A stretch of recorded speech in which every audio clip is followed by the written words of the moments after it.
Hi guys, welcome to Commercial Law Tutorials. Law of Purchase and Sale.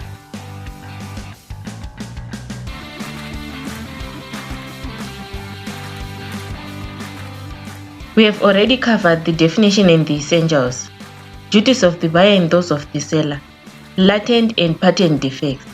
And today we are moving on to passing of risk. That is lesson number 4.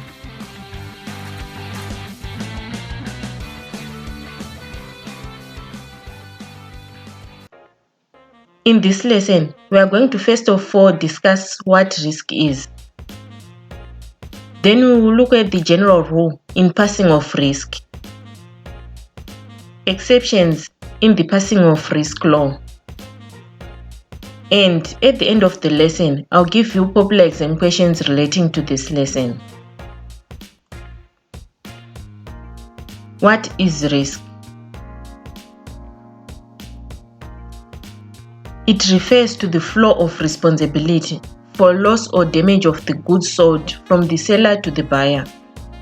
Thus, the buyer then bears any loss or damage relating to the goods sold to him. The risk passes to the buyer when the contract of sale is concluded, even if before delivery is done. That is, if the thing sold is still in the seller's possession. The risk we are talking about, it comprises of the deterioration and destruction of the mix, that is the total loss or damage of the property sold. It includes the disadvantages such as increased duties, taxes, storage or warehousing costs, and other burdens. And on the other hand, it also includes advantages that accrue on the property. For instance, rents, fruits, accessories, dividends, and other profits flowing from the property.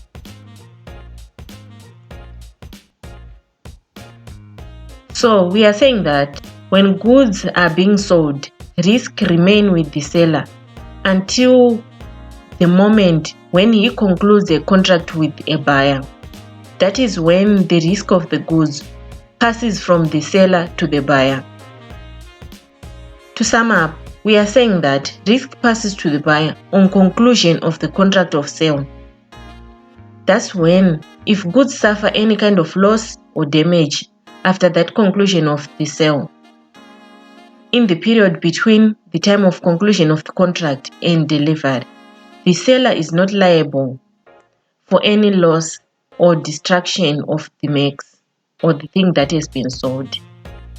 The buyer bears all the loss.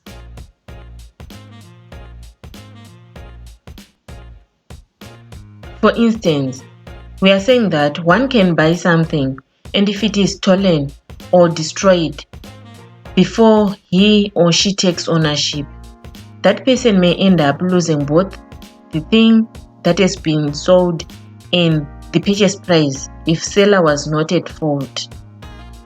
For instance, if a cow is sold and the cow calves before delivery, the purchaser should get both the cow and its calf. But if both dies without seller's negligence, that's it. The loss is carried by the buyer. Another example is in the sale of buildings, all rents and taxes accruing between the date of sale and the date of delivery is also borne by the buyer.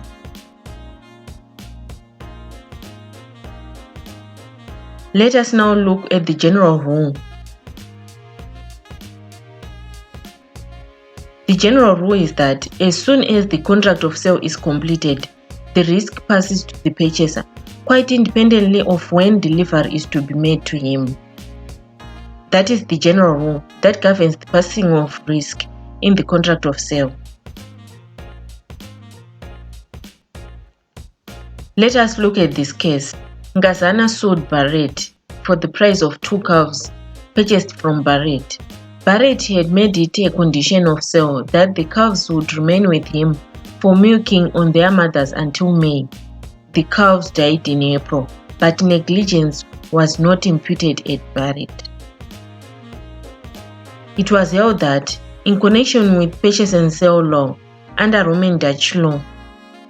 From the time a bargain is made, the risk attaches to the purchaser and not to the seller, even though the seller may have possession of the thing that has been sold. The risk will not be on the buyer. So in this case, the risk had already passed to buyer, who was Ngazana. There are so many exceptions to this rule though. The exceptions are res fungibles,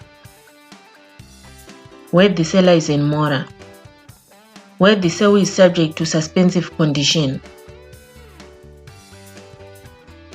where there has been an express or implied agreement varying this general rule, and the negligence of the seller. Those are our exceptions. Let us briefly explain these exceptions. We were saying that in order to transfer the risk to the buyer, it is necessary that there should be emtio perfecta, that is a state of a contract of sale when the agreement is concluded but before goods are delivered to the purchaser or payment is made. So there should be emtio perfecta for risk to pass to the buyer. But this is not so when the sale of contract is not perfect, where sale is conditional in relation to specific goods or price that has not yet been certain. If a sale is subject to a suspensive condition and the subject matter was destroyed before fulfillment of the condition, that is the thing, if it is destroyed before fulfillment of the condition, the loss falls on the seller, since the contract obligation will never become complete when risk would have to pass to the buyer after the conclusion of the sale upon fulfillment of that condition we are talking about. So the seller also, before delivery, is liable for willful default and also for negligence, whether gross or slight. If the seller somehow is negligent such that the mix is destroyed, the seller will be liable for that loss, because it is the duty of the seller to look after the property, to look after the thing before delivery. He should keep it safe for the buyer until delivery. And also, if the seller is in default in making delivery, the risk of keeping the property is on him and not the buyer. Let us now look at each of these in detail. First, res fungibles. Res fungibles are goods that need to be weighed, measured, counted, appropriated, or ascertained by the seller before delivery is done. Risk passes only when the goods have been measured or counted to the purchaser's benefit. That's where risk passes to the buyer. So, if counting or measuring of goods bought has not yet been done, the risk still remains with the seller until that is done. Seller has to separate goods purchased for risk to pass to the buyer. Let us look at this case. The buyer ordered 50 hedgehogs of brand. The seller measured the brand and placed it in second-hand cases in accordance with the buyer's instruction and marked the cases with the buyer's name. The next day, an act imposing an excise duty on the brand was imposed. It was held that risk had already passed to the buyer, as the brand had clearly been appropriated, so the purchaser had to pay the duty. Next, we have seller in mora. This rule of passing of risk does not apply if seller has failed to make delivery on time, that is, if seller is in mora, where delivery is already due and goods are still in the seller's possession. Risk do not pass to the buyer in this case. If mix is destroyed or damaged while in seller's possession in this case, the risk is on him, not the buyer. This is so because the loss or damage would not have occurred if he had delivered the mix at the proper time to the buyer. The risk that he had passed to the buyer after sale was concluded, therefore immediately returns to the seller when seller is in mora. Thus, seller will be liable for any damage or loss on the property or thing. Then, sales subject to suspensive condition. A suspensive condition is an agreement that ownership will not pass to the buyer until a certain condition is fulfilled. The effect of a suspensive condition is to prevent conclusion of the contract itself until the condition is fulfilled. Therefore, risk only passes to the buyer upon fulfillment of that condition. So, if the article is damaged or destroyed before the suspensive condition is fulfilled, the risk is the seller's, not the buyer.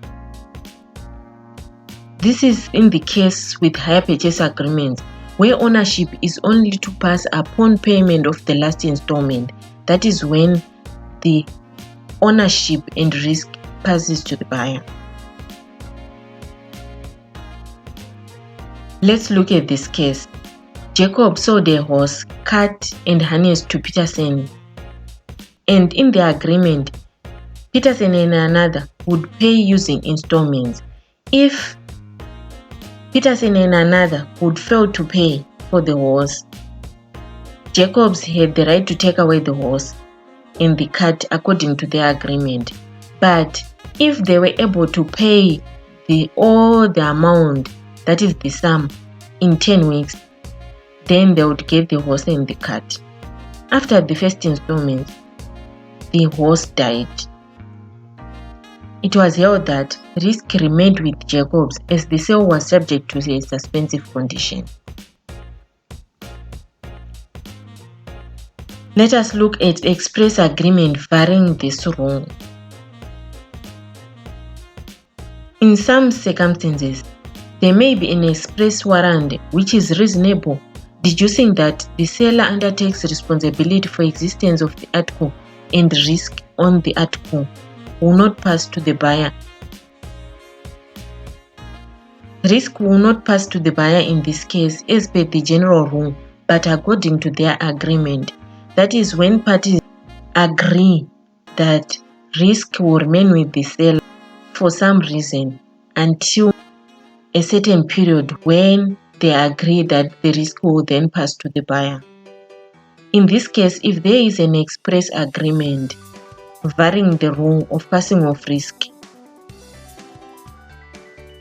the express agreement is the one that the parties should abide with. Risk will not pass on the conclusion of the contract, but will pass according to the agreement. Lastly, negligence of the seller.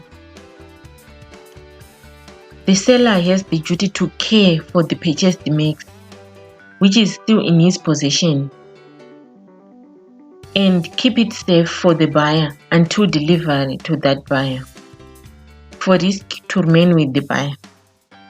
Otherwise, when seller is negligent, whether gross or slight, the seller is liable for any loss or damage to the thing sold, and not the buyer. So, risk reverts to the seller. It goes back to the seller when he fails to exercise due care for the goods before delivery. That was all I had for you. Now, let us look at the questions. Evaluate the passing of risk under the contract of purchase and sale. Explain the doctrine of passing of risk. Discuss the consequences of such. At what time does the risk of loss of goods pass from the seller to the buyer? In the law of sale, who bears the risk of goods sold? What is the passage of risk in the law of purchase and sale? Thank you so much for watching.